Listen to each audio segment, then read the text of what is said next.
9 months ago, and you're like, oh, I forgot how to do the intro bit, and I was like, it's not going to be any better on here. We don't have an intro. It changes every week. It's a cold open. Yeah. Except, how do we explain to the viewers why Struan looks different? We're recording now, right? Okay, so today, after many comments, many demands, many private messages to get rid of Struan, we have replaced him with the wonderful David Allen, usually our producer. Admin face reveal. So a slightly different setup. Also at the end of this, we just took the photos just before the pod. So might not be able to get like a live reaction from you, but we'll, I don't know, maybe if you could resend a wee video in after. Oh, these are amazing. Yeah. We'll just shove it in the edit at the end. So today we're joined by Mikey Motion, rave DJ, is that how you class it? Rave DJ, I'll take Rave that. DJ, Yeah. stand-up comedian, Yeah. and by the time this is out, this is going to be mid-August. Mm-hmm. Yeah, you'll be able to catch his Fringe show. What Yes. is your Fringe show called? So it's called, by the way, I'm Sober Now Okay, Okay. and it's it's an hour show. I done this show last year at the Fringe, but it was a half an hour. So this year it's an extra half an hour, new material, an extra year's worth of experience, and it's just basically stories from my kind of rave days about me becoming sober, the differences that I see in life between, so like looking through the eyes of somebody else now. Because before I decided to go sober, I was I lived quite a hedonistic lifestyle through raving and stuff like that. So I'm happy with it. I'm happy with the way it's gone. I've done a few previews and they've been going well, and it's just exciting adding wee bits in and trying new bits out in that. So I'm looking forward to that. I'm doing 2 shows at the Fringe. The other one, we've been doing a prison tour, Scottish prison tour. All right, cool. So for the last year, we've been touring every prison in Scotland. So Berlin, Addiewell, the young offenders, shots, every prison. Yeah. And they've been going brilliant. So we decided, there's 6s there. We've decided to take that into the public, so that we can, show people the material that we've been doing in the jails. And that's every day in a venue called Just a Tonic. Okay. So I'll probably be through in Edinburgh pretty much most of the month doing stuff. Awesome. So see with the jail one, do you do like crowd work? Aye, well, it's mental because some of the prisons are quite strict, right? And some of them will say, you can't talk about X, Y and Z, right? Which is fair enough. And some of them are just dead laid back, like the governors and the guards are just like, they're up for a laugh as well. So there has been times where I've had interaction with them and it's not went well for them. Yeah. And everybody in the jail just ends up laughing at them. Yeah. Do you know what I mean?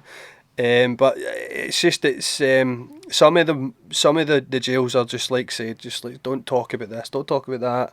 But sometimes you can't help it, and it just comes out. But there's been no complaints. Yeah.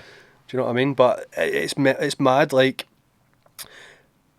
the first jail I went today was Shots, and no, it wasn't. It was Greenock. Greenock is a unisex jail. They don't mix, but it's like there's male and female there. Okay. So when we went to do the gig, it was like 60, 70 females on one side and the same on the other. And then I was a bit nervous, obviously. It's a gig in a jail. You don't know what to expect. Everybody's sober, supposed to be. And it's like... On the toilet. you don't know what to expect because you're used to gigging in clubs and pubs and, that's it. Yeah. So I was a bit... definitely I was feeling a wee bit nervous about going in, and then when I went in and done it, the reactions that we got for them all, and even the guards and stuff, was just brilliant, and cool. it was good. I love doing them. We're going back to Shots on Friday. The best chips I've ever tried in my fucking life were in Shots prison. Yeah.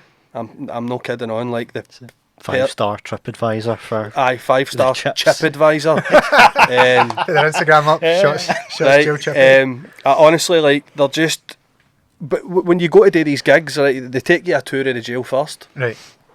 And they say, we done a double. We done a morning gig and an afternoon. So they says, go on and do your first gig. We'll give you a tour and we'll get you your lunch. So they took us to a wee room and they brought up soup, which was banging, right? They brought up a big metal tray of these golden, crunchy, amazingly seasoned, salty chips. Oofed. Inside, nice and fluffy. Nice and fluffy.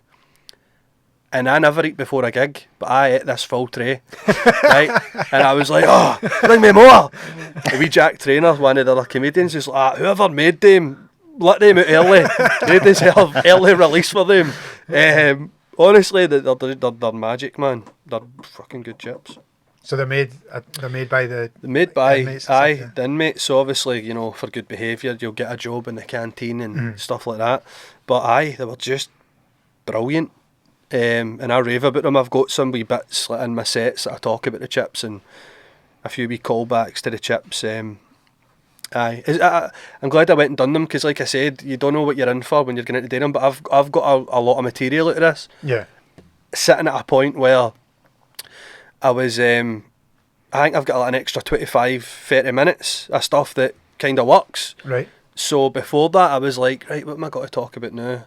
Talking about being sober, but now I've got this whole new thing to talk about. Do you know what I mean? Yeah. And it's good to try it out on the prisoners who are sober and, you know, a wee bit, you think they're going to be a bit judgy because, like, at the end of the day, they're sitting in the jail and you're going in to try and make them laugh, but they appreciate it. For an hour, they're not in the jail, they're in like a comedy club. Yeah. Do you know what I mean? But aye, it's good. And they're Enjoy kind it. of they're forced to get sober as well, so they'll relate to a lot of things you're chatting about. Oh, aye. Yeah. Yeah. Mm-hmm. So, because I was going to ask, like, it's not somewhere that you'd ever want to bomb, going No. to like a jail, and I can imagine the nerves. So you're going in with like your solid material, but then you did say you've got 25 new minutes from it. So are you just, when your confidence is up, is that when you try new stuff, or do you go in like thinking, oh, I might try this bit, or? Well, for me, I'm not going to lie, I'm bad at trying new stuff out. Okay. I think, maybe it's just the way I think, maybe every comedian's like this, but I get dead shaky when I'm, because I don't believe in the joke yet, I don't trust it, I don't know if it's going to work, so I think people can smell that, people can see that, and I'm like, footering about. So trying new stuff for me is, but there's nothing better when you try something and it works, and you're like, fucking yes, man. Because obviously, my sense of humour is my sense of humour, right? So when I think of something and it makes me laugh, then I'm like, right, that's funny. But other people might not think it's funny. Yeah. I've got a lot of in-jokes with myself that I think people, that I don't realise, like people don't know what I'm talking about. And I'm like, oh, and they're like, what are you fucking talking about, man? I'm like, right, so that, I mean, that's kind of like the way I am. But trying new stuff, I do get shaky, but it's obviously trying new stuff at a new material night. Yeah. I wouldn't really try anything new at a big gig unless it just comes right out, or you're engaged with somebody. Sometimes you can't help, like, you know, sometimes I really can't help what comes out my mouth. I can't control it, and I'm like, why did I say that? Yeah. Do you know what I mean? Sometimes it's funny, sometimes it isn't. But for me, trying new stuff it's a big hurdle. Do you know what I mean? Yeah. That's probably the thing that I hate most about it. And see, when you say, like, sometimes I can't help what I've said and I hit out with new stuff, and then I'm like, shit, why did I say that? Aye. Is that then in your head, like, why did I say that? Why did I say it? And it's putting you off, like, your next few jokes? Or, like, Aye, what's you the can get recovery? like that. Yeah. At the start, when I started doing comedy, I've definitely got like ADHD, right? It's no diagnosed, but I don't need a diagnosis because I've always been crazy, right? And I know people who, some of my mates that have got ADHD, and I'm like 25 times worse than them. So when I started doing comedy, like I'd be saying something, somebody would sneeze, and I would just start talking to them about them sneezing, and then I'd go back. So I'd just, shit, yeah. aye, so even a wee noise, my attention span is shit. I'm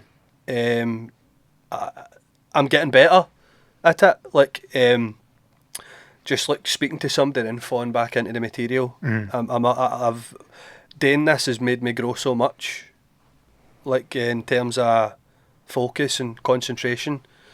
So, but sometimes you just can't help it, and sometimes you just end up speaking to somebody about something that you've not even got any material on it, so you just start riffing. Yeah. But there's been times that's happened, and there's a bit in my sober show that I didn't write at all. I never even thought it. I basically wrote it on stage, and it's probably one of my best bits. Mm-hmm. And that just came out naturally, and then people were loving it, and a few of the comedians said, "That was brilliant, did you write that?" I'm like, "No." And they're like, "Try that again," and I just kept trying it, and then it's get better as every time I do it, it grows wee bits, and aye. Is that like quite common then, the kind of feedback loop of other comics you're on with and giving you... Aye, most of them are liars. Right. Most of them are like, "Oh, you smashed it." I'm like, "Fuck off."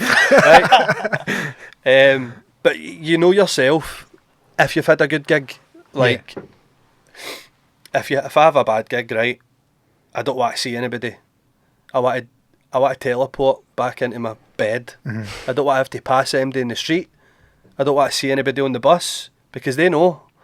They can smell it. Yeah. They know you've bombed, right? I'm just like, but when you've had a good gig, you can see it in people's face. They're laughing and their eyes are lighting up, and you'll be able to feed off that as well. Aye, because of course. they're loving it. And They're you're just loving it. I'm like, right, here we go. Yeah. I've got them here in the palm of my hand.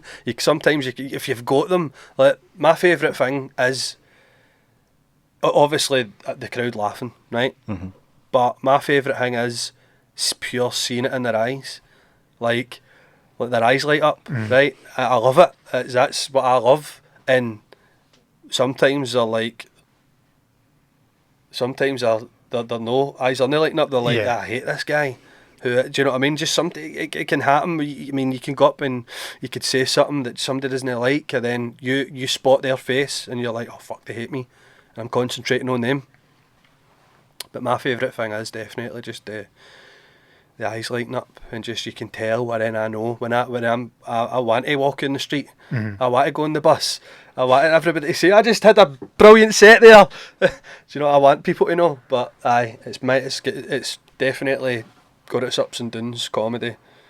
How long does the up last, and how long does the down last? Like after a great or a bad gig? So if I have a good gig, I'll be buzzing that night and I won't sleep. Yeah. I'll find it very hard to get to sleep.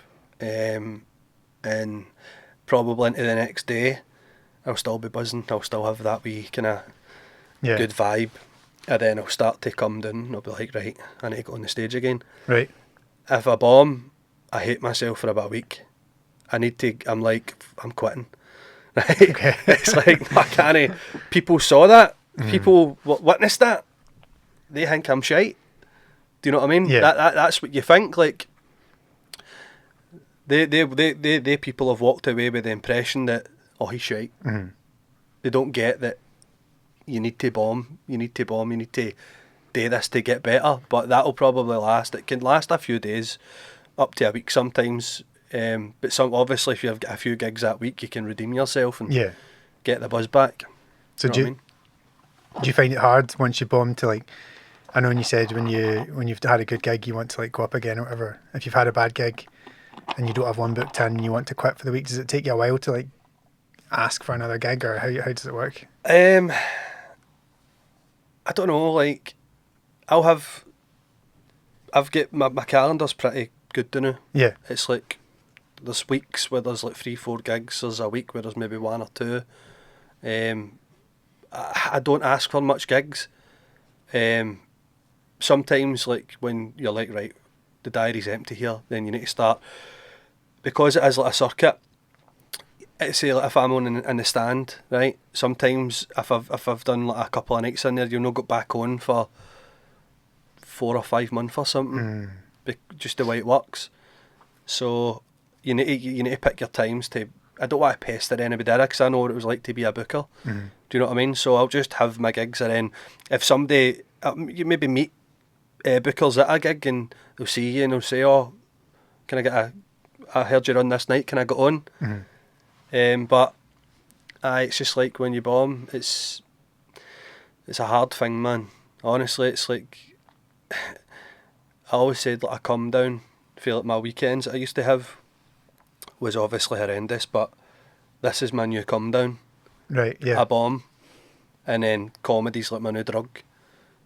That I just want to keep getting on the stage and just keep getting better. Mm. But it's just, don't try it. It's don't get into it, mate. Just keep doing podcasts. Yeah. No, honestly, it's good. It's good. That's cool. There's probably a parallel there with see when you're talking about you used to be a booker and pestering people. Yep. That's what I found the hardest bit about podcasting is we don't really know anyone, so we have to like just DM them whatever and just like, all right, do you need any photos? Want something? Yep. Blah blah. But a lot of the time, if they just patch you or whatever, or they'll respond and then patch you and stuff, which is fair enough. Everyone's busy, but you're still like, oh man, I'm that guy. I'm that guy just pestering people and like, oh, what a fanny. Because it's like I hate rejection. Nobody likes rejection. Nobody likes it. But when you're doing comedy and you ask for a gig, say you ask for a gig, right, and it's like for this club or whatever, and then you don't hear back, but then you see one of your mates on the lineup, and you're like, right, what's wrong with me? Mm-hmm. Why are they on it and I'm no? You start to think, do they not like me or something? Or you start to build up this thing. So I just don't message anybody anymore. I just keep myself to myself, man. I'm like, fuck off. I can imagine the paranoia. Like just, they're all probably chatting about like how I'm shite. And I know, that is a big thing. Yeah. I think every comedian experiences it. Sometimes you can get yourself into a bit of a dark hole with it. But again, there's loads of different ways to get yourself out. Like, for 6 months there, I was homeless for 6 months. Right. So I was sofa surfing, basically. My flat that I stayed in for 7 years got destroyed in a flood. So I lost basically my everything, my house, and I lost a lot of stuff. Before that, everything was going brilliant. Everything was just going like class in my life. I was just being grateful for everything, doing my gratitude stuff, and just every morning, noon, night, just dead thankful for everything. And then when that happened to me, I didn't have my own space to sort of do this stuff. I was like staying with my dad one night, I was staying with my girlfriend one night, then I was staying with my pal one night. So I was always with somebody. I didn't have my own space to be grateful in that. And I think because I was getting down in the dumps and I wasn't being grateful, I fell into this kind of hole, and then I started to think, oh, they don't like me because I didn't like myself. But now I'm feeling brilliant again. I've got a new flat, and again I'm back into all the gratitude stuff and just being thankful and grateful for everything, and it definitely helps. Like, I'm starting to love myself again, you know, and it took me a while to even do that in the first place. Before when I became sober, I had to face a lot of demons that I wasn't ready for. I didn't know any of this stuff was like going to happen, and it was hellish. What I was going through my mind and stuff like that. It was a hard time, and then through that, I basically just like had to fall in love with myself, you know. And I'm not saying that way, I love myself, but you know what I mean, just self-love. And I think that's a big thing that helps with anything in life, but definitely for me in comedy, like, love myself, I'm alright, people are people. People do what they do, I'll do what I do, I can only control what I do. So I definitely think that's a big thing when it gets to, like, thinking about people are talking about you, and people, like, suppose it's the same with anybody, you know what I mean? Like, Ronaldo thinks Messi's shite, Messi thinks Ronaldo's shite. Yeah. Everybody talks about everybody, and I'm a gossip, I talk about people as well, right? No, I'm just kidding, but no, I went off on a bit of a tangent there, sorry mate. No, I like it. There's a few questions, because there was one about you having the first half an hour and second half an hour of your act, and I was going to ask if it was different. There's also one about going off on a tangent. I need to take notes, man. I'm good. Yeah. Right. So see if I did the tangent one first. Right. And you said you're getting better at going off on a tangent but coming back. Yep. Because I've noticed, say like that's one of like Billy Connolly's big things, where he'll talk for half an hour then go back to something he started in the first minute. Do you think that's like him going through a similar journey to you, or is that deliberate, or do you know, like? It's hard to tell because Billy Connolly just is obviously for me he's like always one of the greatest, right? And he always says like in like books and stuff like that, in interviews, that he never ever wrote anything down. He just had the stuff in his head, and he would go and he would just say to himself before he went on the stage, "I'm funny, Right. I'm funny," and he would see himself as funny, and he would just go up and do it, and then I believe that he would just talk about stuff, and then I don't think that was like I genuinely think he was himself on stage, Right. and that's every comedian's dream, to be their self, and that's what I'm trying to do now. I'm a silly person, right, and like a bit of a wacky funster, right. A bit like Rick Glassman, right. Yeah. See, like that kind of way. Like when I found him, I was like, oh my god, this guy's like the American me. Yeah, this is my guy. And Yeah. this is my guy, and a lot of people don't get him, Uh-huh. and I feel a lot of people don't get me because, like I said, I've got a lot of in-jokes in myself, and people will get me one day, right? Yeah. But back to Billy Connolly thing. There we go. See what I've done I there. was going to do a blanket statement. Come on. It's like all about being yourself on stage, and I think there's times when I can be, and a few of my pals will be like, you were up there and you were doing your thing, and there's times I'm just a fucking wooden puppet Right. in a shell, like just pure nervous, right? But I think Billy Connolly was being himself. Yeah. Aye. So I've read bits about him as well, like how he just wanted to be different Aye. from like Windswept working in and ships and everything interesting. like that. Yeah, that's it. That's it. But, so how long do you think it took you, like, or are you still, in terms of finding your own voice and being yourself? Yeah. Is it you're getting it sometimes when you're on stage, like parts of your performance of yourself, or how long did it take you to get there? And It took me, I'd say at the start, when I started, I didn't know what I was doing. You know, I really didn't. I just knew I wanted to do comedy. For years and years and years, I was like making sketches and stuff, and always uploading videos, and some of them went viral, and I always loved doing that. And then my teachers used to say, you should be a stand-up comedian, and like I used to do all these characters in the house. I had, like, as I said, like different personas, and yeah. my mum, dad, my brother, and my family just like humoured me. Like they just let me do it, and like they would buy me Christmas presents for that character. Oh, nice. Do you know what I mean? Like Yeah. it was mental. I'm like everybody just knows me as that's just Mikey. Yeah. Right. What kind of like characters at home? What were they? So the first character was a guy called Michelino. Michelino, right? Aye, and I think he came about. I wouldn't even, it might not even be the first character, but that was the first one that I made people call me. Like, call me Michelino. Okay. That's me, Michelino. And I'd just be like just a wacky guy, just like making stupid noises and funny. Honestly, like, right, just I know that this is my origin story, right?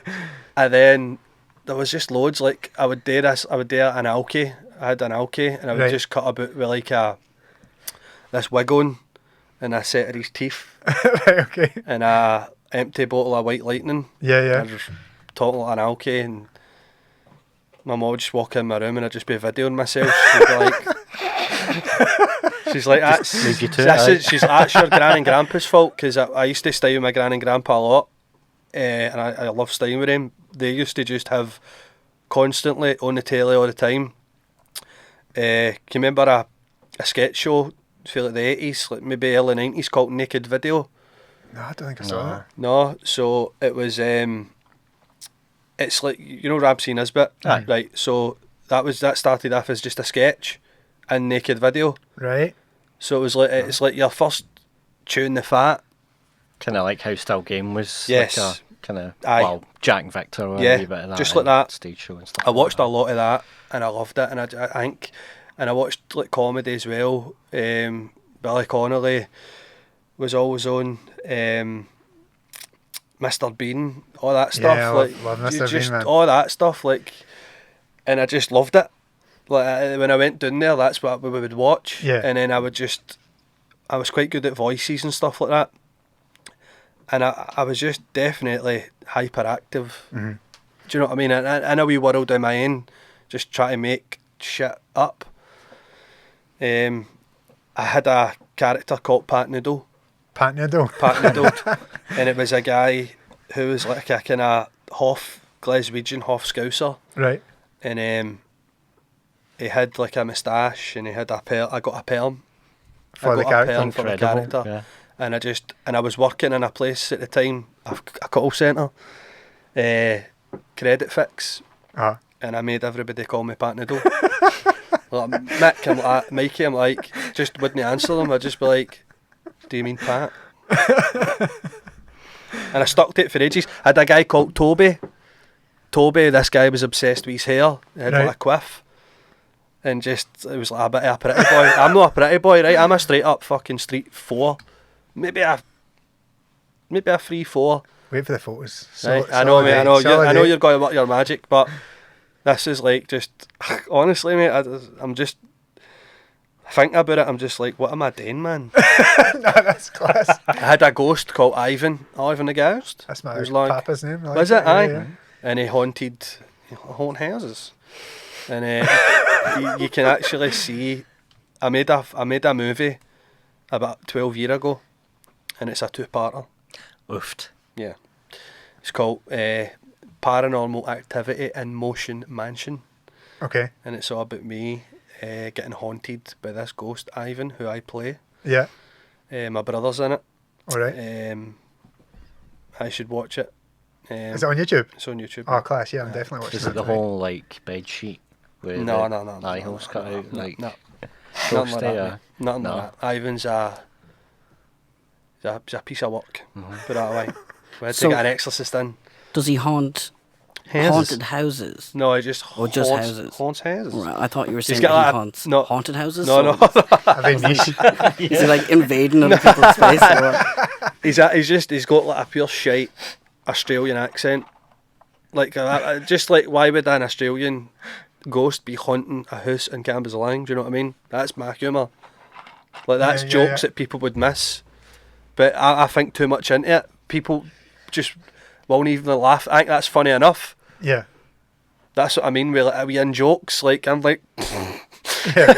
An Australian ghost is hilarious. I like it's so shite. it. No, But it's watch good, it. man. Yeah. I definitely will. Aye. That's class. So, is that you started doing sketches and videos before you got into stand-up? Oh, years and years ago. Like Yeah. I started making sketches on a Game Boy camera. All right. Yeah. Right. Before camera phones were a thing, and I had a printer as well. And me and my mate would make these wee videos, make these wee stickers. We'd take pictures of people, like fruit in the scheme and in the close, and we'd make like wee stickers, like slagging them. Right. Okay. So we would like edit them, and it would be stickers. We'd stick them in closes and shit like that. And I'm like, right, that's obviously Mikey, right? He's fucking cutting about with a Game Boy every day. Fucking. So I would do stuff like that, and then I remember I found a video camera, a big old fucking. Oh yeah, one of the proper in ones.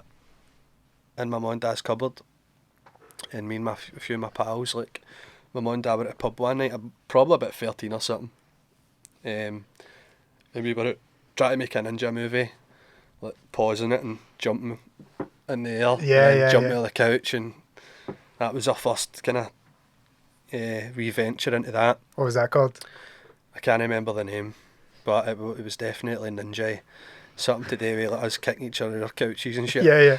And then when camera phones came out, I was blew away that you could make a video and then Bluetooth it. Yeah. Right? And then I was like, oh, this is cool. What was the one just before? Infrared or something? That took Infrared, about you had an hour to to put your put two on. phones together. Yeah. That's kind of like how the Game Boy worked as well, because it had Aye. the Yes. infrared thingy. Yep. I had a similar thing growing up. My stepdad had this video camera. I wasn't allowed to use it. I didn't get on with him, but as soon as he went to work, me and my pals, Had so it. on YouTube we've got we did the Power Rangers intro, where we were all Right. like going like that, and then we would morph, Love it. and we're Love jumping it. in the trampoline, we would get that, and then we had our own Jackass called Pop's Greasy Spoon, where we just eat stuff and be sick and then like hit each other with plugs and stuff. Oh, it was so good, man. And it was back in the day before, like similar to you. You're just doing it for you and your pals. It wasn't for. It wasn't for TikTok anything or else. It was just It for you and your wasn't. pals. It wasn't for anything. It was just to do it, and then maybe other people might see it if they end up with it on their phone. Then it would Yeah. get passed about school and all that shit. Yeah. And then you're like this is cool, man. You know what I mean? And then Bebo came a bit. Yep. And then you could do a lot of cool stuff and just get your videos up there. I used to take my brother. I would always rope him into coming into my videos. Mm-hmm. Is he older or younger? Or? Younger. He looks older. He doesn't look older. He just looks fitter and taller than me. I look like the wee brother. Okay. Right. He's a handsome guy. Like you wouldn't think we're related. We've got the same shape of nose. That's it. Right. Everything else, I can't deny it. He's a big sexy bastard. So Couldn't pull off Pat Noodle though. no, get it fuck. Or Ivan. But I would always say, right, I'd just go into his room, he'd be playing the computer, and I'd be like, right, you need to do this, you need to do that. He's like, right, and he'd try, and then I would just jump in and video my dad. My dad loves it now, but Okay. my dad's like, he's like, many people saw it and all that. Oh, yeah, yeah. My dad's quite bold and game, and my dad's funny as fuck, right? Like he is, like, he's just funny. He's just a funny guy. But I used to just take videos of him, and he would just walk in sometimes with an idea, like, right, video this, and I'd put it up. Oh, yeah? So I put it up on Bebo. Uh-huh. So he's devastated that all his Bebo videos are away. Yeah. Do you know what I mean? Yeah. Like, he done a video, and he still goes on to it to this day, and this about 15 years ago. His nickname is Stanny. Okay. Everybody knows him as Stanny. And it was Stanny the shoe salesman. So he came into my room with like 15 or 16 boxes of shoes. He was like, I've got this man and fucking hats and all. Like, it was funny, right? Yeah. It was just like, just this video, and everybody loved it. Like all my pals and all that. And Oh, that's he's class. always like, get that back. I'm like, it's gone. It's gone. Do Yeah. you know what I mean? I wonder Aye. if they'll bring it back one day. I had a couple of videos up of it. It's annoying. Aye. That's class. So, your dad and your brother were your whole family were encouraging Aye. your characters and Yeah. sketches and stuff growing up. Aye. Like for Toby, that's a hair guy. Mhm. They bought me like a comb that says Toby on it. Right? I think a wee book and chocolates that said Toby. I've also got this obsession with Basil Bowley. Basil Bowley. Rangers player, played with France, played with Marseille. No? Are you Fitba guys? On and off. Kind of, yeah. I'm not at all. Okay. Right? Now that's my thing. This is an in-joke with me again. I loved playing football when I was a wee guy, I really did. Like, I loved it. Straight in for school, grab a ball, played for a couple of wee football teams and that. But I got to the age of like 11 or 12 and just hung about with other boys that didn't play football, and I just stopped, and I just stopped watching it, stopped following it. Mm-hmm. My dad and my brother are brilliant football players. Football's their life. Yeah. But I always found myself in situations where I'd be sitting with like 5 or 6 guys and they start talking about football and I don't know what the fuck they're talking about. Yeah. So I just say Basil Bowley, right? Because it's a funny name, it's a funny player, right? And people started to find that funny, so that's my thing. So my brother bought me the Marseille tap, the Right. new Marseille tap with Bowley on the back. Bought me a Basil Bowley calendar, Nice. all that shit. Do you know what I mean? Yeah. So they always have like, they've always just let me do my shit and just go on with it. Did you go through a lot of like? 'Cause I think I had the same with like I was into football for a while and then I completely drop it and it was wrestling, and then I completely dropped it and I was embarrassed I ever liked wrestling. I would move on to whatever it was next, comedy, and then I'd be back to football in a similar kind of vein. Then. Aye. For me, I'd say my first love, like stuff I was proper into, was Ghostbusters. Yeah. Oh yes, Ghostbusters. I had all that shit. Apart from when you're Ivan. Right. I had I had the all the figures, the car, all the extra figures they brought out the tower with the fire in. Oh yeah, I had that with the slime, and then it was the turtles. Yeah. I had Yeah. the blimp, all the fucking turtle shit. Nice. And Beetlejuice, I'm still obsessed with Beetlejuice. Like Beetlejuice is my favourite character. I've got a tattoo of him on my leg, Nice. and I started watching that when I was about 4, probably about 4, and I loved it. I would watch it, and then I would just like go to sleep at night and have nightmares about it, and wake up and watch it again. And then So we guy with the tiny head, he used to horrify me when I was young. Zoom in when he does that. So I mean, I got into music very early because my dad was like a big. He loves everything, Right. every style of music.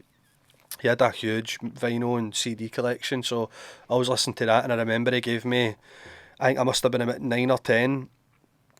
He got like, a new hi-fi, so he gave me his old. It was like 2 tape decks. It wasn't even a CD on it yet. A vinyl at the top, radio, and the cabinet. All in one. All Like in one, speakers, baby. Like, Oh yeah.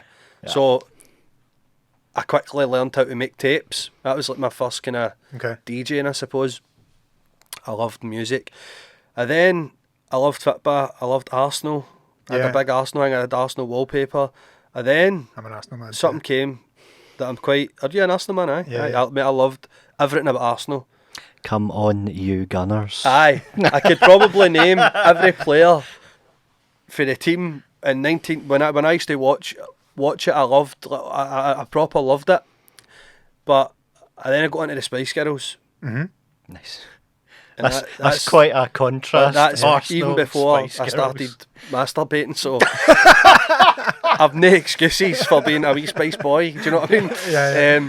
But I had all the posters up my wall, and then I pure love South Park. I loved South Park, and then I get obsessed with stuff.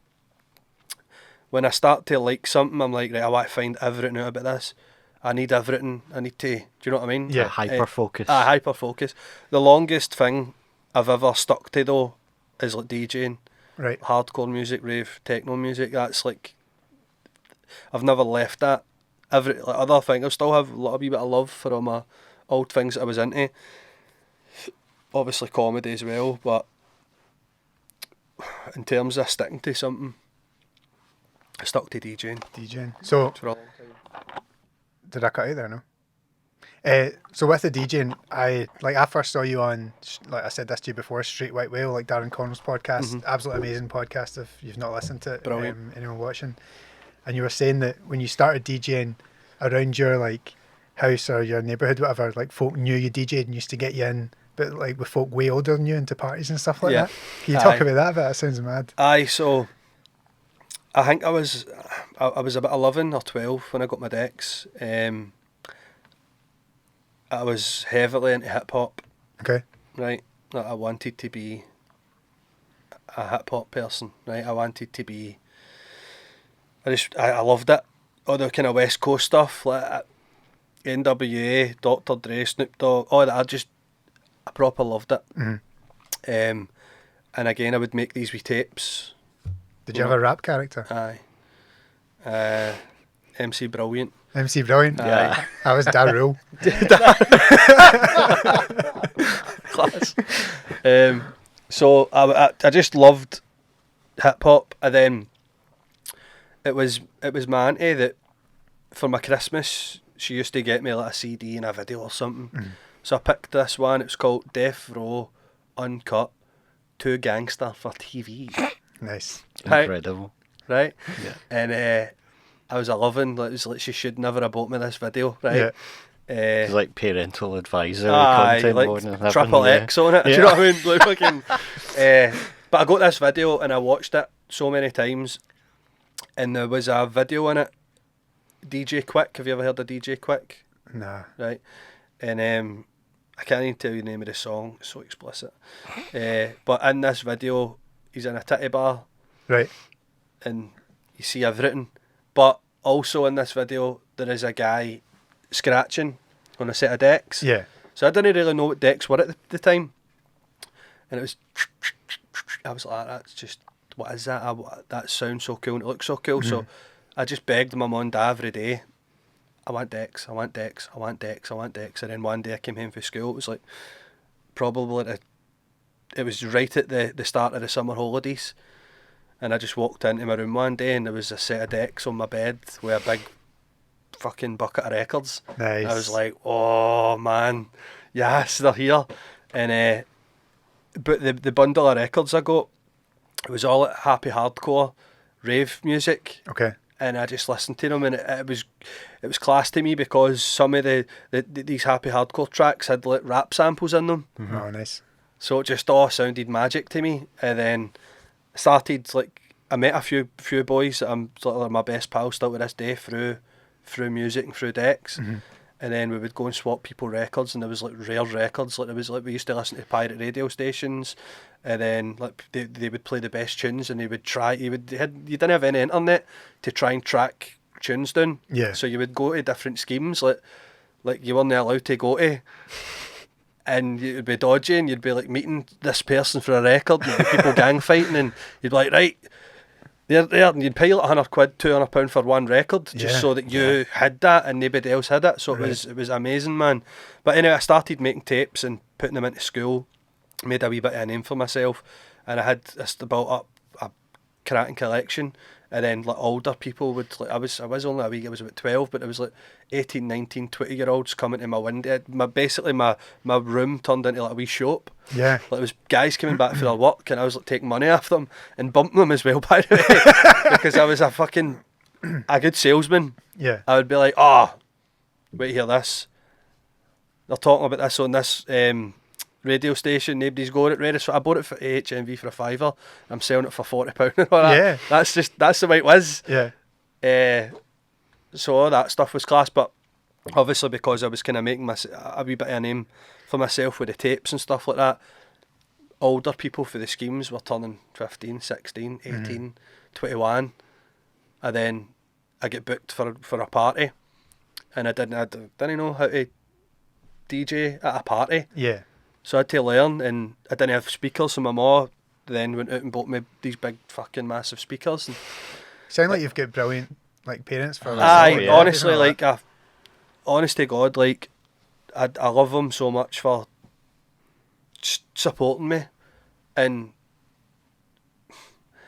basically just like always just like kind of believing in me, because I remember at school, I think I was in like maybe third or fourth year.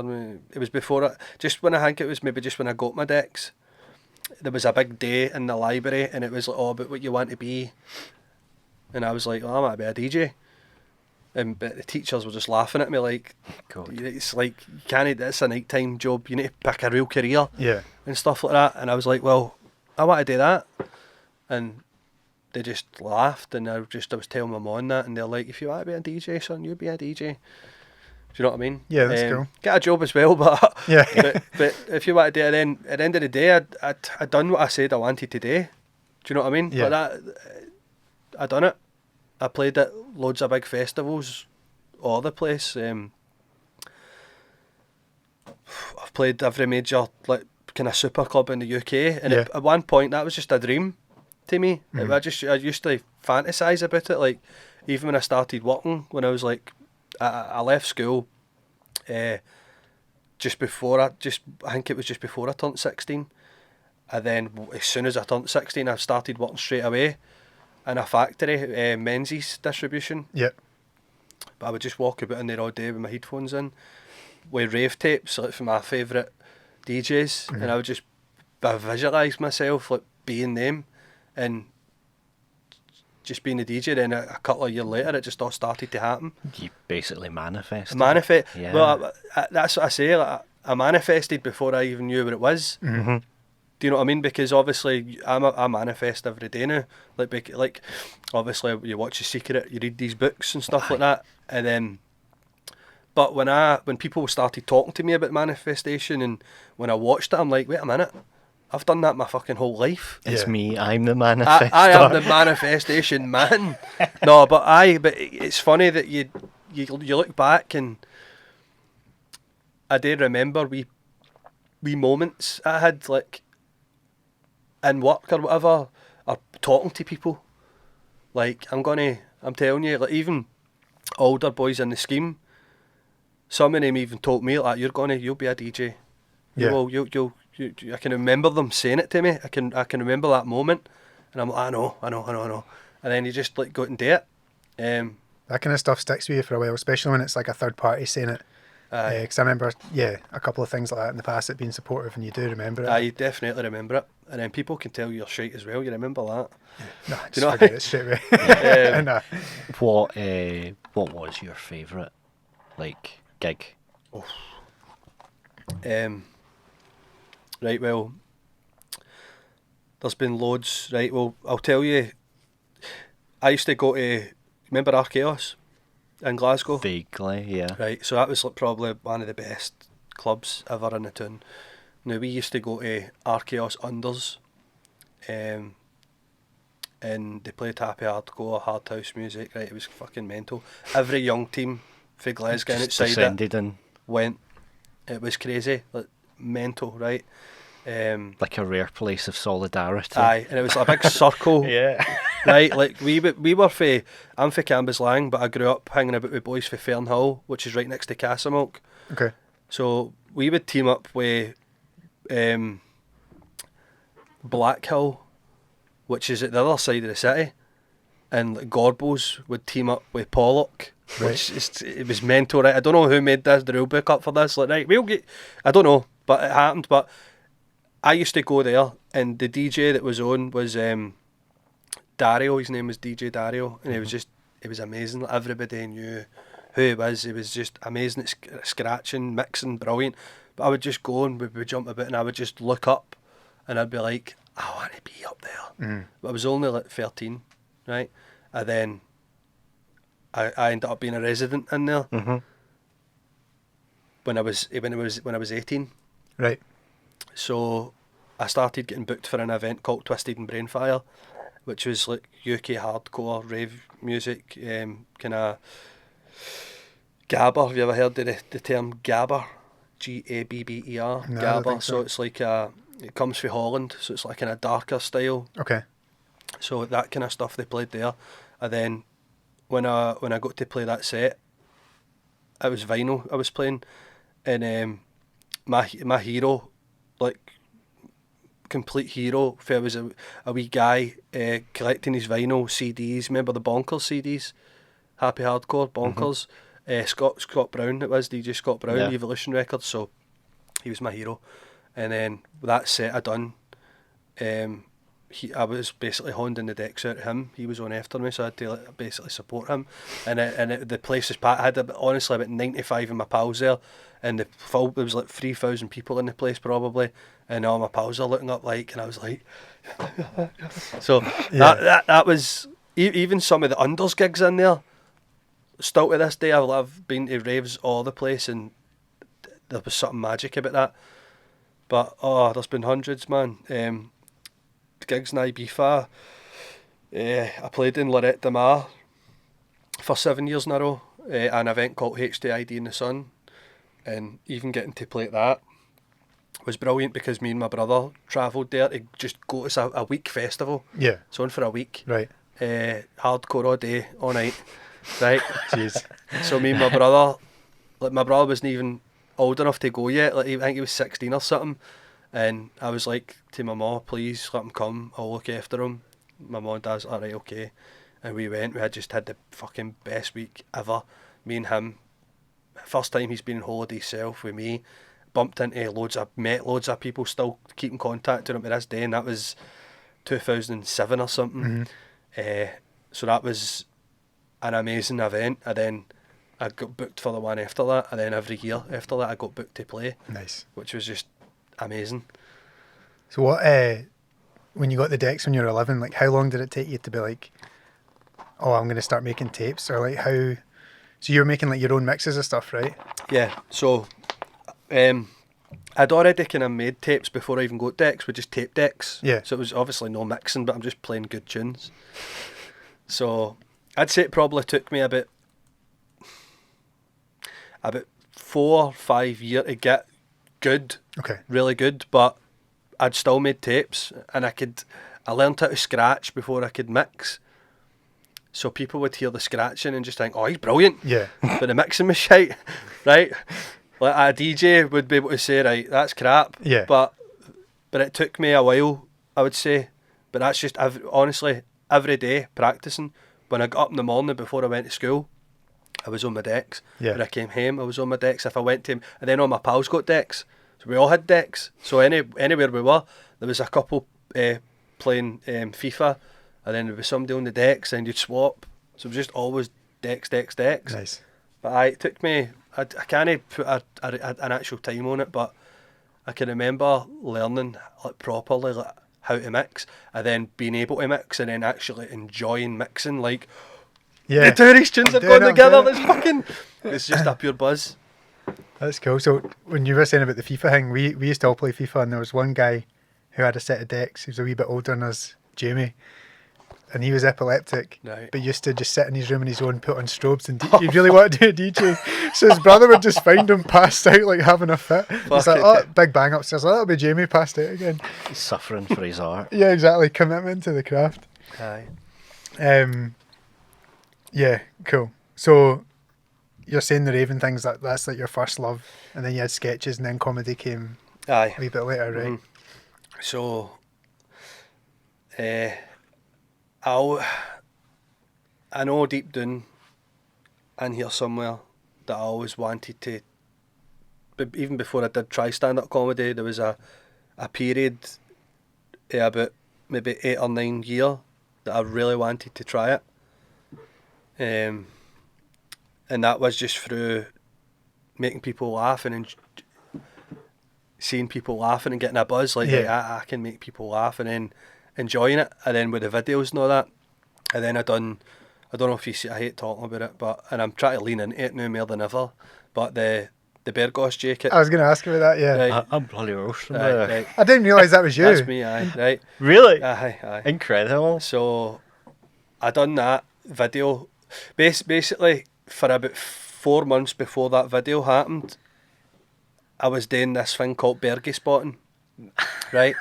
And I would see like a wee alky or something like that, in the tune with an old Berghaus on, and I'd take a picture and I'd upload it to Facebook, and I'd give myself points, like Berghaus points. Now, people started doing this. All the places, people from Yeah. Canada doing Yeah. it. There was people from England sending them in, right? And I was a point master. Right, okay. So they were like taking pictures, Nice. and I'd be the point master. So there was something brewing, right? So I went to Ibiza, and I took my Berghaus with me, and then I took a picture.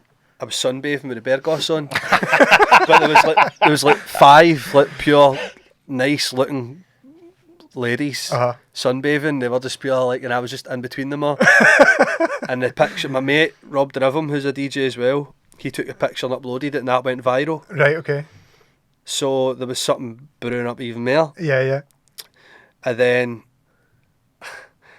I was out all weekend this weekend, and that's just an example of me just like saying to my brother, I got in, it was a Sunday morning, and I just had this idea in my head just to like put all my Berghauses on, and I didn't know what I was going to do, or I didn't like meditate this. Like, he was like, I'm waiting on a taxi, I need to go. I'm like, video this, hurry, please, because I know my mum wouldn't have done it, right? Yeah. She didn't like videoing it, and she hated being in videos and all.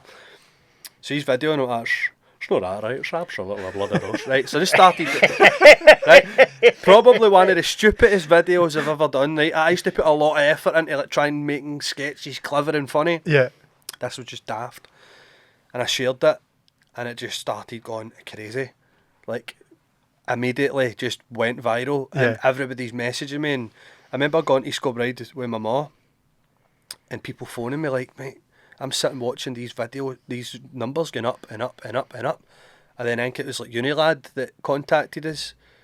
Can we share that? And then once they shared it, just went fucking mental. Yeah. So once everybody kind of knew who that, I kept getting spotted everywhere when I was like walking about and stuff.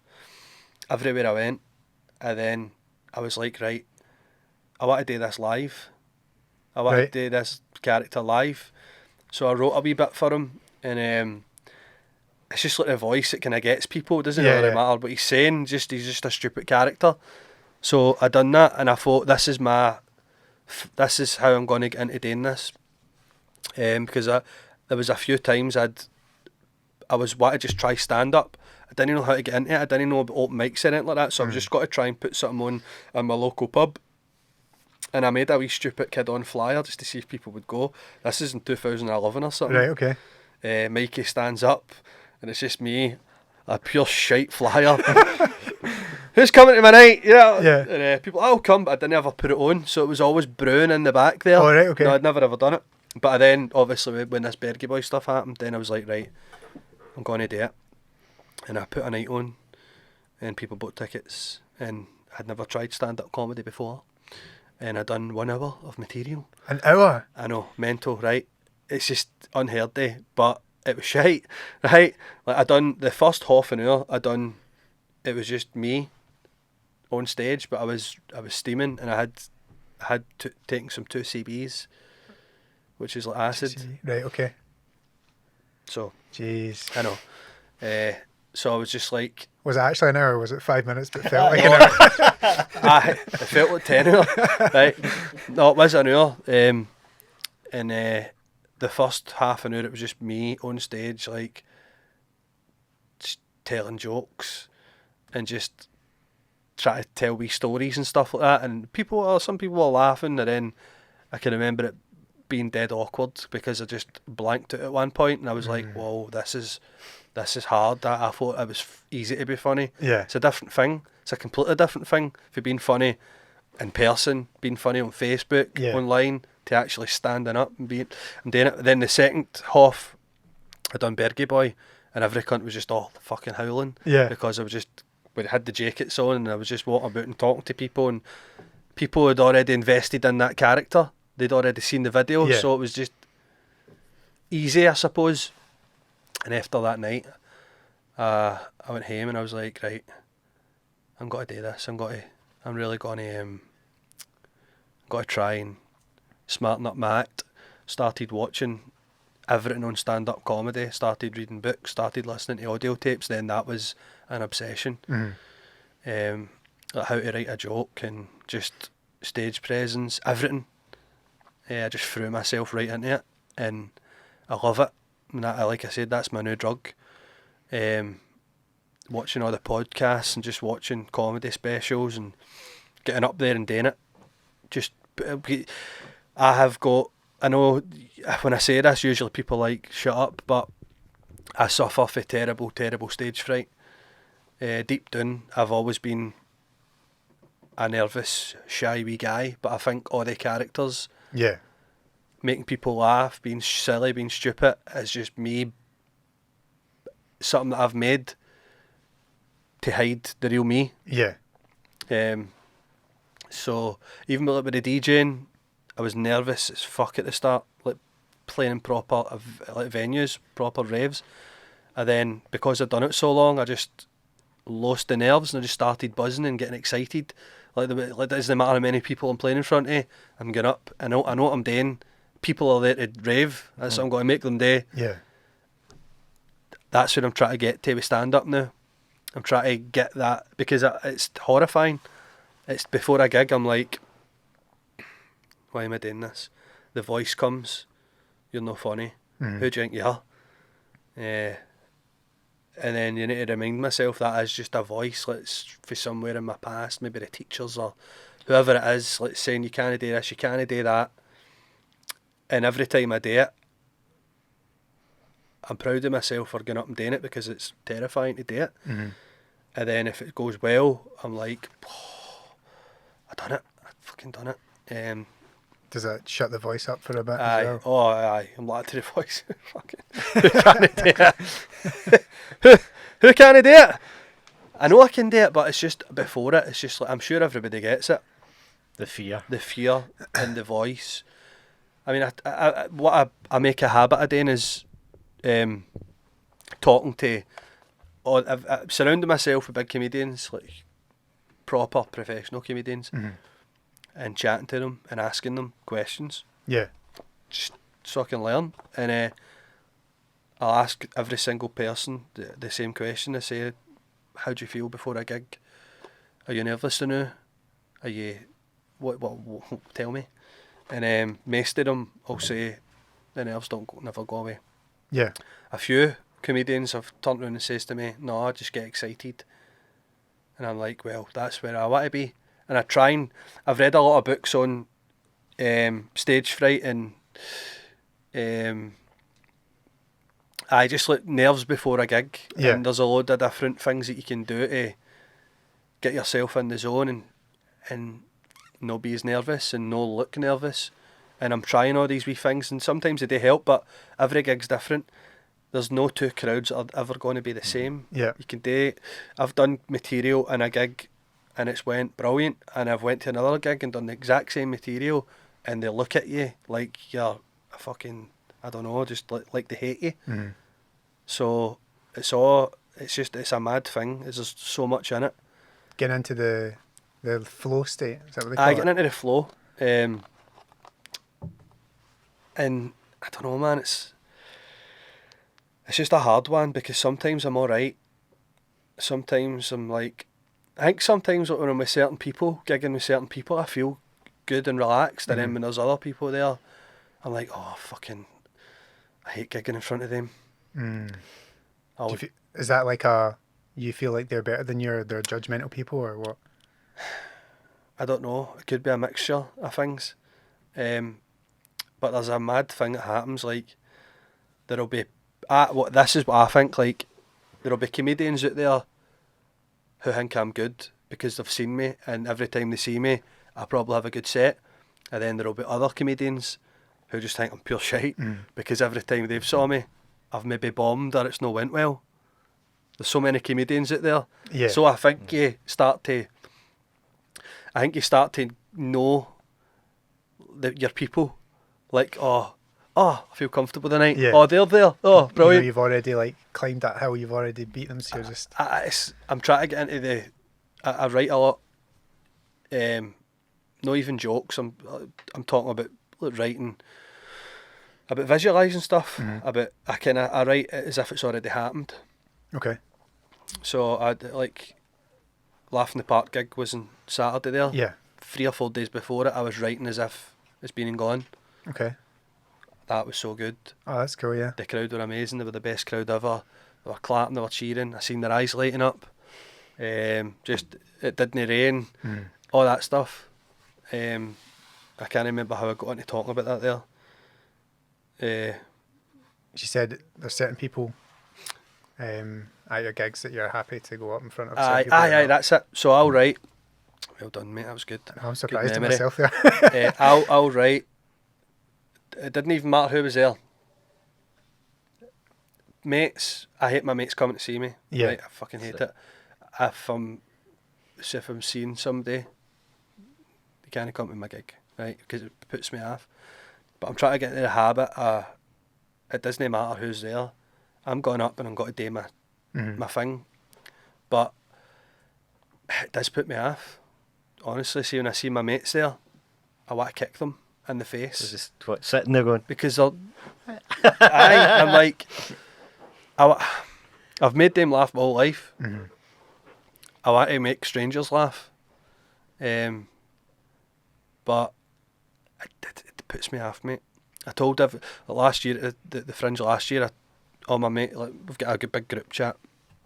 And I think it was my brother that put in, right, we're going this date. And then they're all saying, aye, right. And I just, no. I'm like, don't come. And they're like, what do you mean? My mate's like, fuck you then. I'm like, no, mate. It's a thing that it puts me off. If there's people, if I see my brother and I see my mates, I make the gig about them. Okay. It's a weird thing. I know they're there. I start trying to make them laugh. I don't like it. It's just, it gets me. And then even before, if I know they're coming to a gig, then I'm thinking about that for a week. Do you know what I mean? Do you think it's like blurring? You know, you said it's different being funny in person than it is on Facebook and it is in stand-up. Is it then because you're throwing, like, you've got your on-stage persona, you've got your voice, but your friends and family know your funny in-person voice, and then you're like, shit, what did I do here? And you start kind of like melting the two together. I think it probably is that. Yeah. It's that, and also as well, it's the fear of bombing in front of them. Then I need to walk away, not just with my thoughts. I'm walking away saying, right, they all just saw me bomb. They think I'm shite. Yeah, and this is And like I know they career. don't. I don't turn up to their fucking jobs, right? it's like, that's what it is. I don't want to. I end up that nervous and shaky that it puts me off, and I don't want to do shite in front of them. Do you know what I mean? Yeah.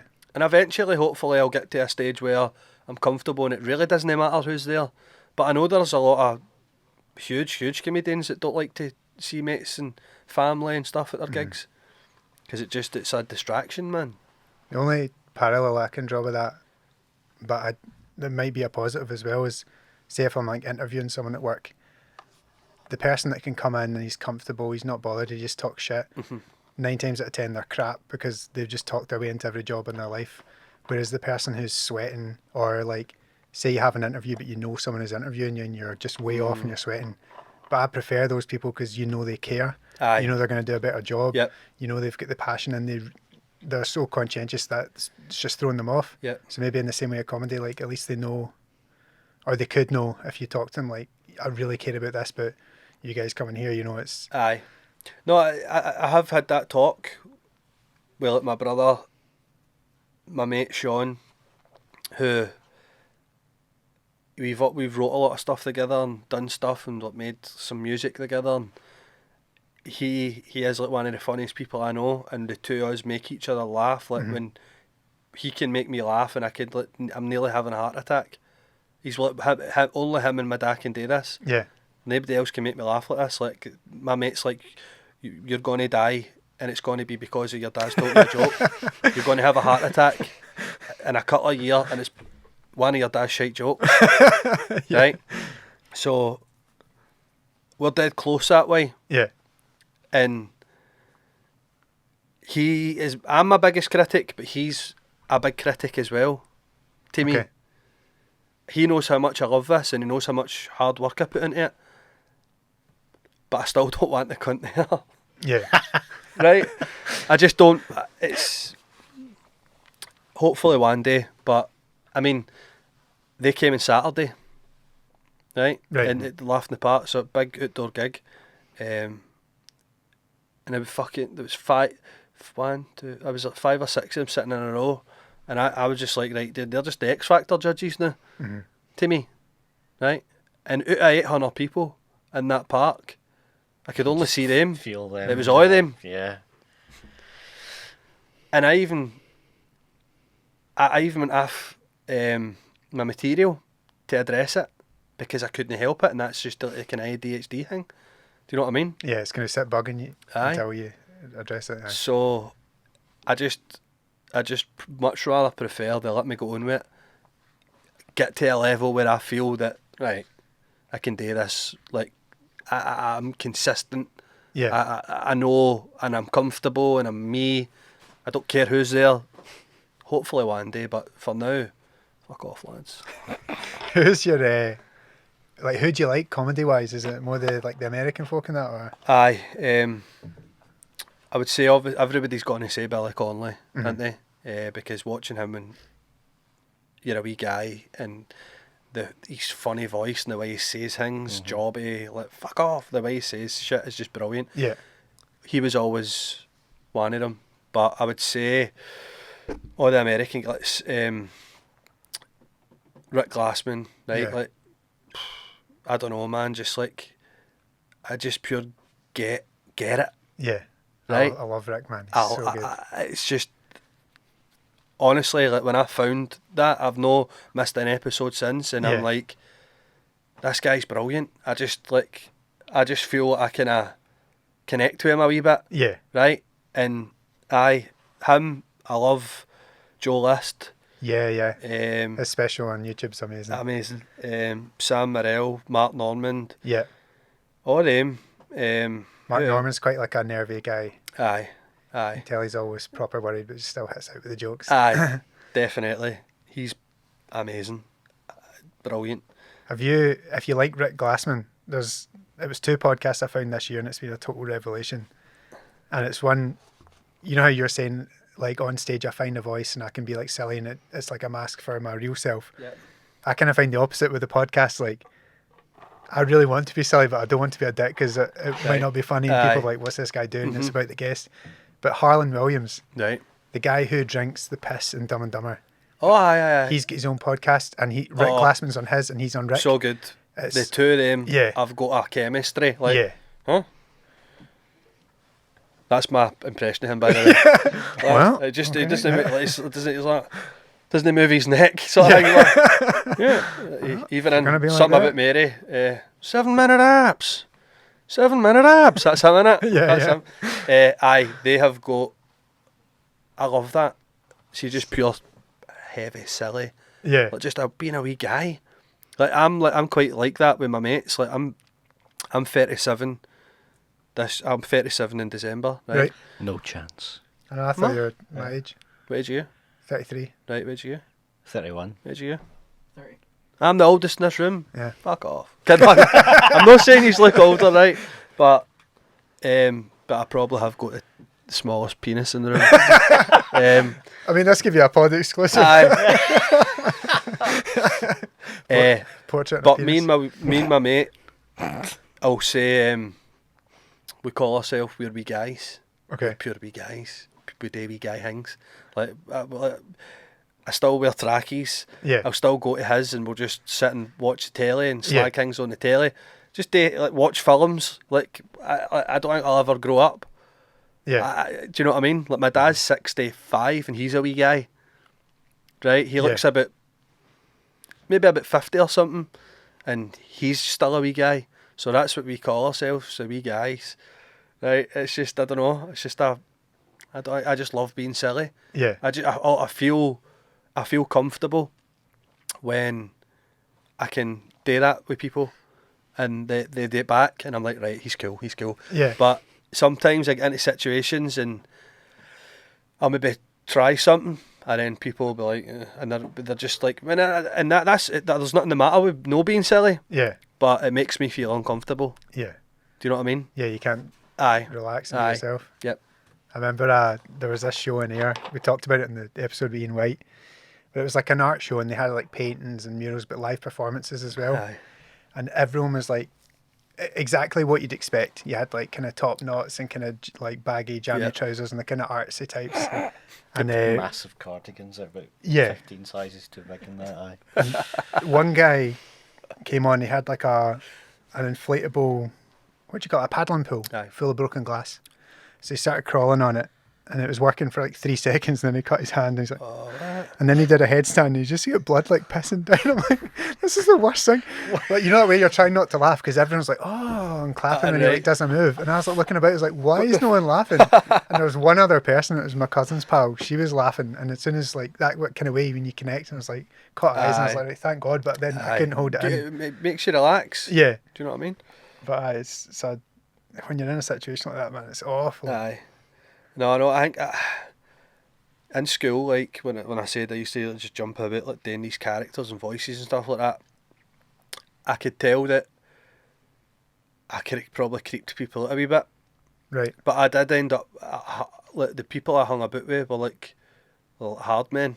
Mm. I got like I couldn't fight batter a fly, but the people that I hung about with, I think because I was so tiny as well, and I was probably one of the youngest in my year, but I ended up hanging about with these mad nutters because I was just the one that made them laugh. I was the funny one, and I just when we were like maybe gang fighting, I would say funny stuff to the other people, stuff like that. Yeah. And it was like, but I think I did. There was people that didn't get me. I know that. There was people that just like, what is he all about? Do you know what I mean? I Yeah. knew. There still is, but you can't help the way you are. Yeah. And if that's what makes you comfortable, just make yourself comfortable. Innit? You Yeah. do you, King. That's You what do it you. is, yeah. You do you. But that's what I'm hoping. I'm hoping Like, I'm buzzing for Rick Glassman, right? Because he obviously, he's got his own particular style of humour and comedy, right? And obviously the Comedy Store stuff, he never ever made it. Yeah. He never ever, he was never ever made a regular. And now he's won awards for acting, but he's built up this fan base with the podcast, and everybody loves him, and he goes to these gigs and they all get him, and he can just be himself, and that's what I want at one point. That's why you need to get a wee audience. It's always good because, like, to do a podcast, because when people are watching it, they feel like they know you, and then they already go to the gig and they're like, right, they know what they're in for. Yeah. It's hard to. I suppose it's a proper skill to be able to make people like you and love you in 5 minutes in a comedy set. Yeah. That's what it's all about. But it'd be good to turn up there without having to. Your audience. Aye, it'd be good to turn up and just be like, just do your shit, and everybody, You just turn around and look at somebody and they're howling. That's what you want, man. Yeah. I remember going to see Bill Burr, and he came out and he just mentioned like ZipRecruiter or something like that, and everyone was buckled because everyone knows him from the pod. Do you know what I mean? That's what you want. They just came out and say one thing, and they've got everybody's howling. So what do you think about, or have you ever thought about like mixing in? Because you say you're comfortable being silly, but I guess in the DJing you're never silly, or no, in the DJing I was silly. Oh, were you? Aye, like DJing. I never got nervous DJing. Right, I think that's that what you mean? No, just like in terms of, you're saying you like kind of like goofing around, making people laugh, but that's like another passion that's just totally separate.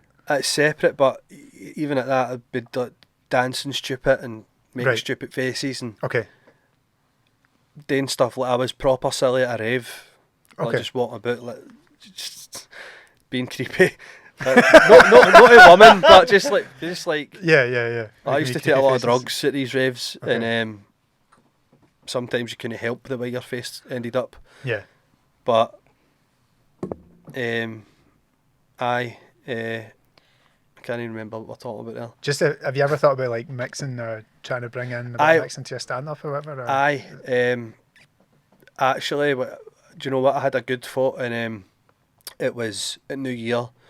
It was in Doncaster, the Doncaster warehouse. So it was like a rave I was playing at, and all my mates went home, and I'm staying to the end here, just drinking water all night long, just enjoying it. The good sound system, favourite DJs, loving it. And then I had a pure moment where I thought, I'm a raver, I'm a DJ. How do I know? Have something like some sort of gimmick that I can transfer into comedy, and that would be my thing. I don't know what it is yet, but something will come. I do talk about like raves and stuff and some DJ things in my show, but even in a podcast, maybe you could do like little bits that make it unique. I could do some stuff, but no, I definitely I know what you mean, and I don't see like with jokes and stuff like that. I do right, but I'll think of an idea first. Something will just make me laugh and be like, right, that's funny, and then I'll try it out on Facebook, and if people start laughing at it, and I'm like, right, there's something here, then I'll make it grow arms and legs, sort of thing. But some things just come to me, and I'm like, fuck, what? And then some of my bits, I'm like, I can't remember writing that. It's just I just do it now. Yeah. So I think something will come to me, like the DJing sort of thing. Yeah. With comedy, a wee bit of some sort of merge.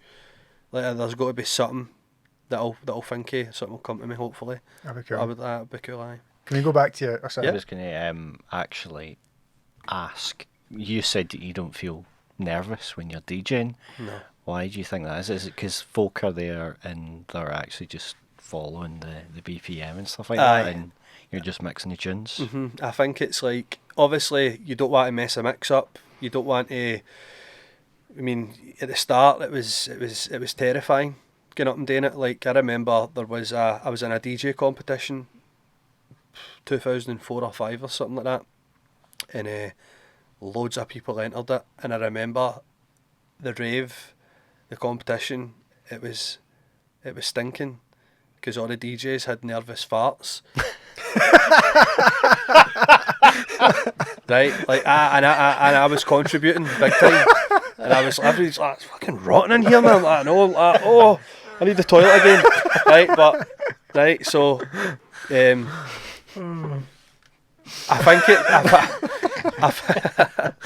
think it's because I just done it so much. And another thing as well is, at these raves I was DJing it, I wasn't going as a DJ. I was the biggest, most madware person at the rave. Okay. And I was DJing. But I was a raver as well. Right? I'm talking about going to raves that it takes you 13 hours on a bus to get to. Shepton Mallet. Right? 13 hours on a bus. So for 13 hours it's a full scale party. Right? You get to the rave about 9 o'clock at night. The rave finishes at 6 in the morning. I'm on at 5 in the morning. I'm doing the last set in one of these arenas. Right? So you're hammered, you're wasted. The rave finishes. It's 13 hours party all the way back up the road. So it was hardcore. Jeez, yeah. But I think the drink took the edge off, and the drugs took the edge off for me. Obviously now I still DJ, but I'm sober, so I just don't get in here. I just look forward to it and I get excited. I know people, I know some tunes I'm got to play. Maybe somebody will come up in the crowd, can you play this? They're raving, they're dancing, they're there for the music. And I think that's what it is. When you're doing comedy, you've got nothing to hide behind. It's just me and them. Everyone's looking at you. Everybody's the looking whole at me. time. Everybody's looking at me. The atmosphere can soak right out the room at times, and you can feel like you're having an out of body experience. Like the first Laugh in the Park that happened, I hadn't done a stand up gig in 18 months, and I had this 15-minute set today in front of 500 people. Nervous farts? Nervous farts, mate. Right? Good thing it's outside, eh? Aye, I know, and it was windy that day. No, so I wrote this 15 minutes worth of material, and I practiced it in my room every day and every night, recorded myself, kept doing it. Now, that's all fine and well, practicing your lines, but you don't know if it's funny or not, because you've not tried it yet. Do you know what I mean? And I went and I done that gig, and it all worked, right? It was all getting brilliant laughs, and it got to a point in my set where I was actually talking about having a bad memory, right? That was a proper bit. I was talking about how bad my memory is, and then I forgot. So for 5 to 10 to 15 seconds, people were laughing because they thought this is a bit. Yeah. And I'm like, no, I really can't remember. And I think it was honestly, it was like maybe about 30 seconds. I mean, just saying, fucking hell, fucking what? Let's get the smile in your mind. And I did. I felt like I came right out my body. It felt like it was weird. It was like, it felt like everything just sucked right out the amphitheatre, and the crowd were there, and I was standing here, but I was also back here as well.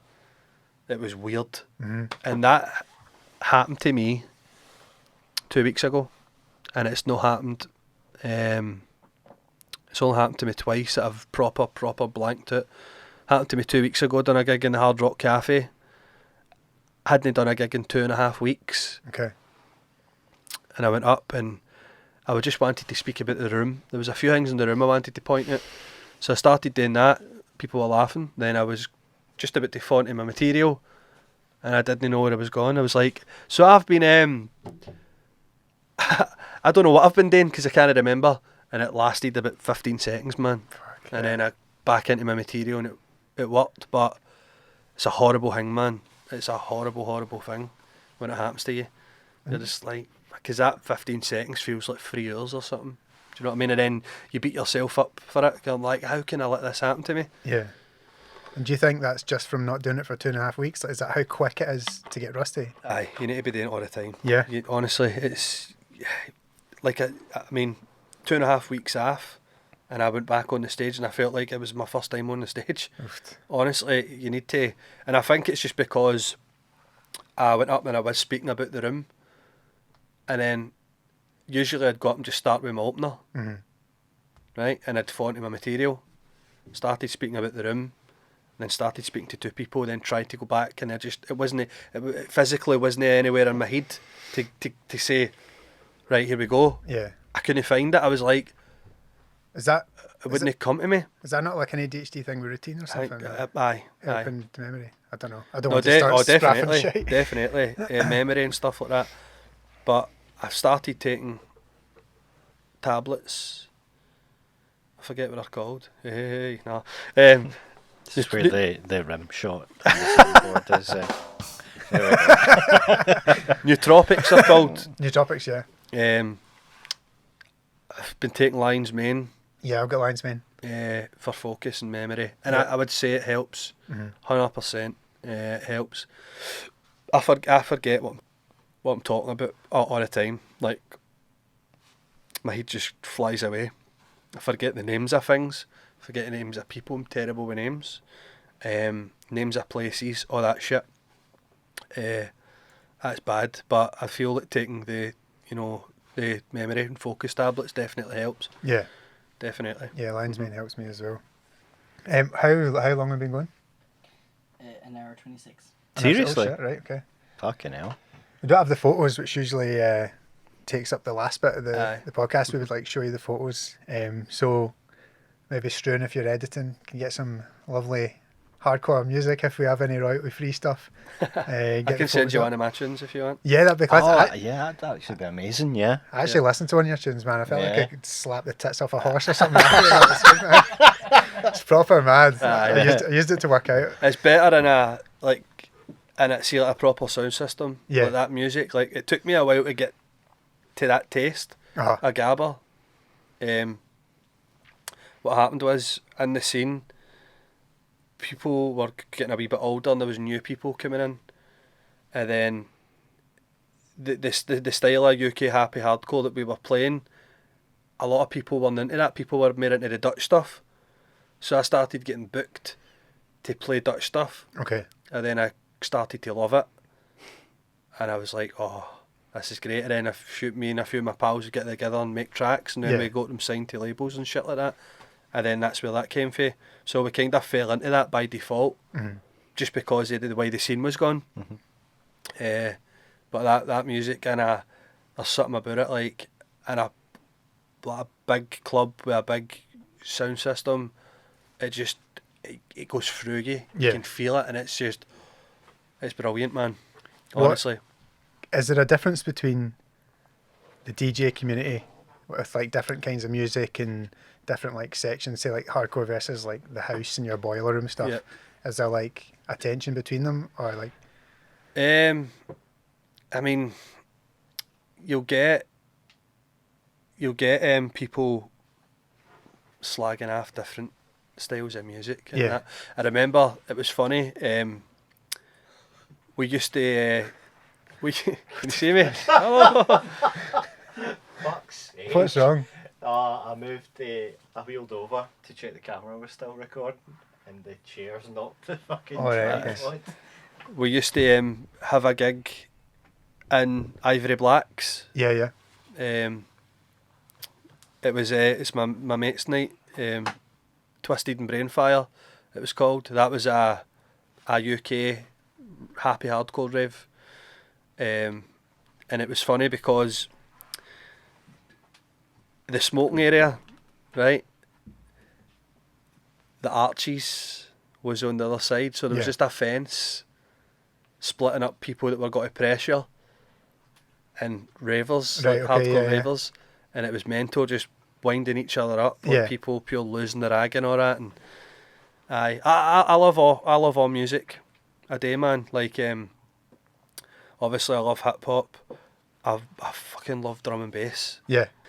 I love all music. I do, man. Like obviously I love hip hop. I fucking love drum and bass. Yeah.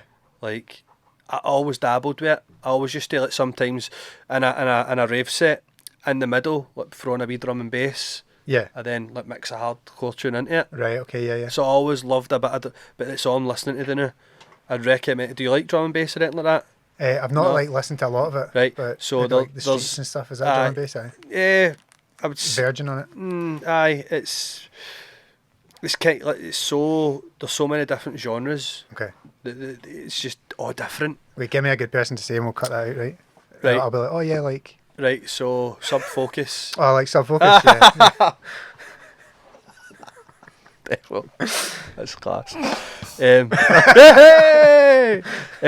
I would I'd highly recommend the Sub Focus album on Spotify, because I've not listened to an album like this in years the way I listened to it. Okay. Right, it came out about 3 months ago. I listened to it the day it came out, and I've never been into this guy Sub Focus. My mate was sofa surfing with my pal, and he's like, you need to listen to this. This is his new album. I've not heard any of these tracks. We'll listen to it together. And I had my shut. The two were just sitting chilling, and I swear to God, it was amazing. And I've listened to it every day, about 3 times a day since. It's just got a pure brilliant mix of drum and bass. There's a wee bit of happy hardcore in there, which is weird for a drum and bass producer today. Usually it's happy hardcore with a wee bit of drum and bass in there. But every tune on the album's amazing, and I think that if some of these tunes on that album came out in the 90s, they would be huge. Right, They would be the classics. They're brilliant, honestly. The way it's produced, it just sounds class, pure amazing. I recommend that album. But I love all music. I even like jazz, mate. Do you know what I mean? I like listening to a bit of Miles Davis, stuff like that. I love 90s stuff. I love 90s pop. Mm-hmm. I do, mate. I love it. I love 90s Eurodance, or that was like my first introduction into like raves. I used to go to this disco, right? I used to go to this disco, the Whittlawburn Bop.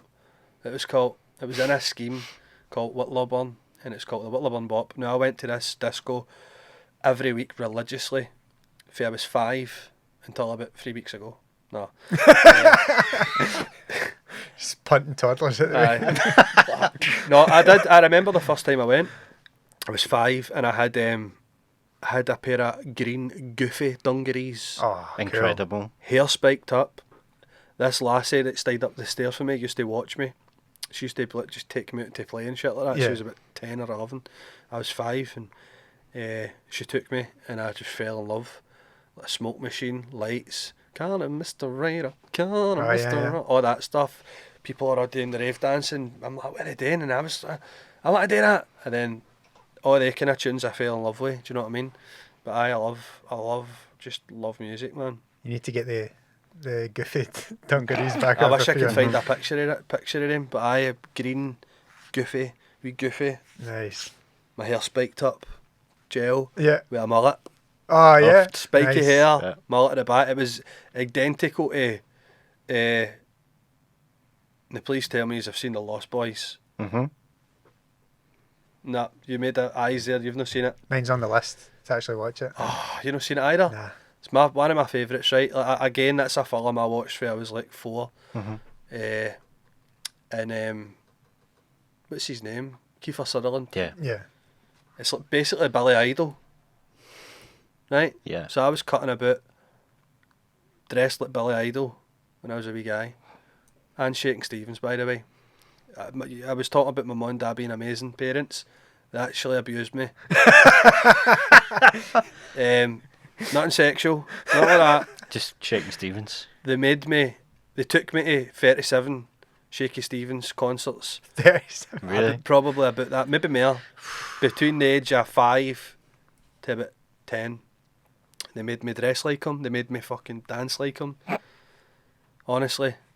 And my dad and ma just loved him. And Yeah. they're like, right, come on, shake it. Oh, man. Bringing back some repressed memories. know. Yeah. Fucking hell. I was going to ask Right. what a Shaking Stevens dance was, but I won't do that to you. in the I pod. can do a pretty fucking good one. Yeah. I'm not going to lie, like, I'm good at doing it. I used to watch his video. He Yeah. had a video of his music videos, and like, it was just always on. then obviously got to see him all the time, and just like my dad still makes me do it, and my dad loves it. He just pure laughs. He's like, "Fucking brilliant, innit? Look at going, look." My granny did it. You need to see the knees, right? But I'm good at it. But it's one of the things that I love. I don't love it. I hate it. I definitely hate it. But there's definitely I've always, there's something that I'm going to be doing about, like some sort of comedy set with being abused, but it's sort of do with Shaky Stevens. Yeah, right, and then the dance. Get the tension saying you're abused and everyone's waiting. Yeah. Nice. I like it. We'll probably need to wrap up soon, but how did you find, I know you're not going to see the photos, how did you find like getting the photos taken, or did you have any like feedback? I loved it. Yeah? You made me feel comfortable. Cool. I felt special. Nice. I felt, I'm just got to say how I felt. I felt a bit awkward, but not because of you. Yeah. Not because of you guys. Right, he was walking kind of awkward. Right? The guy hurt his leg. It's a shame, innit? Look, just is what it is. Sorry, mate. I felt awkward because of me, because I'm an awkward guy, and I think I look awkward. I think I look weird, and sometimes I think other people can see. I think the way I see myself in my head is awkward as hell, and I'm like, can they see that as well? So sometimes I don't know how to look, or don't know what to do with my hands. But listen, it was brilliant. I enjoyed it. It's a cool, unique thing for a podcast. Oh, cheers. And it is yours, right? And I can't wait to see the pictures, because, like I said, I need pictures, and I love pictures. I love photos. Photos is a big thing that I love. I love looking at old pictures. I like taking pictures, and I love editing pictures as well. Yeah. I've always loved editing stuff, and I love all that kind of stuff, and I enjoyed it, mate. I thought it was cool. Cool. Speaking of podcasts, your podcast. I've got a podcast coming. I don't know when this is going out, but it'll probably be at least 2 a month. And it's myself. It's called Mikey Motion Bloody Roasting Podcast. I had to lean into it because I'm had to lean into it. I thought everybody says it, and I'm like, I'm missing a trick here. You're gonna bring back the Berghaus just for the thumbnail, eh? Aye, I've got a logo. Have you not seen my logo? No. Right, I'll show you my logo after this. So, it's going to be me and guests. So I'll have like comedians, DJs, and anybody I think who's interested. I'll get your cell phone as well. Get you guys on it if you want.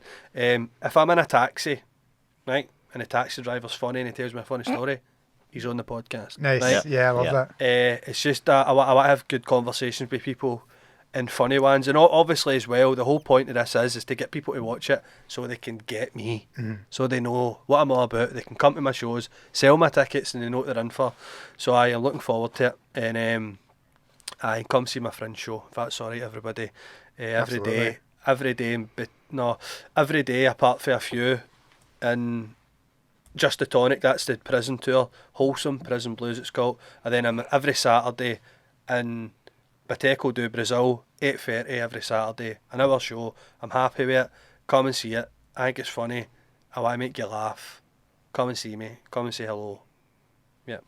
Absolutely, yeah. Looking forward to it, man. Brilliant. Thank you very much. Thanks for having us. I've loved this. It's been great. I'm buzzing. Class. Cheers, Thank you. man. Cheers. Yeah, great chatting to you. Thank you. That was great, man. I think. Hello people, how you doing? It's me, Mikey Motion. Sorry about the hair, I just woke up and I don't care really. I just want to say a massive thank you to the guys for getting me on the podcast. I really enjoyed it, but the best thing about it was the pictures, right? Now, I know I'm a weird looking guy, I'm weird looking, right? And I don't like getting my picture taken ever. I take pictures of myself and it's usually in selfie mode so I can get the right angle. And when I see a picture of myself and it's flipped, my face looks like melted plasticine and I hate it, right? So I don't like my picture getting taken, but the guys here, Daryl to the podcast, made a weird looking guy look sexy, and I enjoy the pictures. I actually love them. They are great, so thank you so much. I'm going to use them for promo, I'm going to use them for flyers. It was a great time being on the show. Thanks so much guys. I'm going to disappear right now, a bit of magic.